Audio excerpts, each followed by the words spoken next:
বিশ্ববিদ্যালয় নতুন সাজে সেজেছে।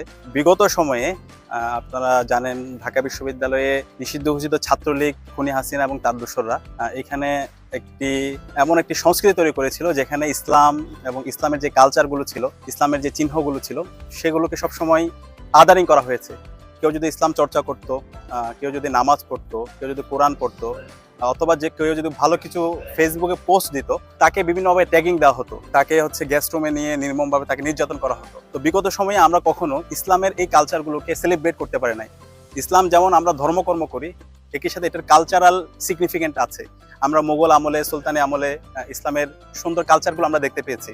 তার আলোকে, তার প্রতিচ্ছবি আজকে আমরা ঢাকা বিশ্ববিদ্যালয়ের প্রত্যেকটা হলে হলে, ছেলেদের হল, মেয়েদের হলে আমরা দেখতে পাচ্ছি। প্রত্যেকটা হলের গেটে আলোকসজ্জা করা হয়েছে। দেখেন, এই পুরো যে আয়োজনটা হয়েছে, সেই আয়োজনটা এখানে সাধারণ শিক্ষার্থীরা এখানে এই আয়োজনটা করেছে। তারা নিজেদের ফান্ডিং এর মাধ্যমে প্রত্যেকে যে সামর্থ্য আছে, সেই সামর্থ্য, টিউশনের টাকা, তার ব্যক্তিগত টাকা এই দিয়ে কিন্তু এই আয়োজনগুলো করেছে। এবং আমাদের হল প্রশাসন, বিশ্ববিদ্যালয় প্রশাসন এই জায়গায় সহযোগিতা করেছে।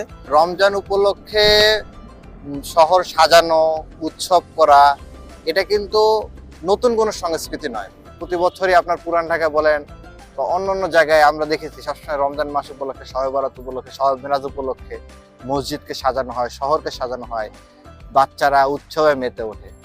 সাজসজ্জা হচ্ছে আমাদের রমজানের আগমন উপলক্ষে, রমজানকে আমরা ভিন্নভাবে উদযাপন করার লক্ষ্যে আমরা এই ধরনের আয়োজনগুলো করেছি। প্রত্যেকটি হলেই আপনারা দেখতে পাবেন আমরা একই ধরনের আয়োজন, মূলত পুরোটা রমজানকে ঘিরে। আর সেই রমজানকে একটু বিশেষভাবে উদযাপনের যে প্রচেষ্টা, সেই প্রচেষ্টা স্বরূপই আমাদের এই যে আলোকসজ্জা।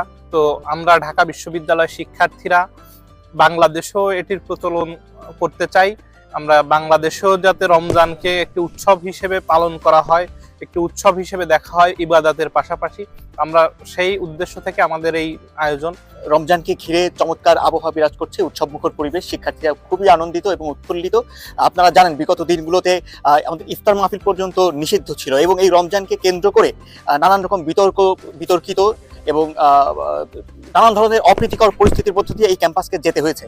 কিন্তু ফ্যাসিবাদ মুক্ত এই বাংলাদেশের, নতুন বাংলাদেশে শিক্ষার্থীরা রমজানকে খোশ আমদেদের মাধ্যমে স্বাগত জানিয়েছে, গোটা ক্যাম্পাসকে সাজিয়েছে এবং আপনারা দেখতে পাচ্ছেন যে প্রত্যেকের মাঝে একটি আনন্দের ভাব চারিদিকে বিরাজ করছে।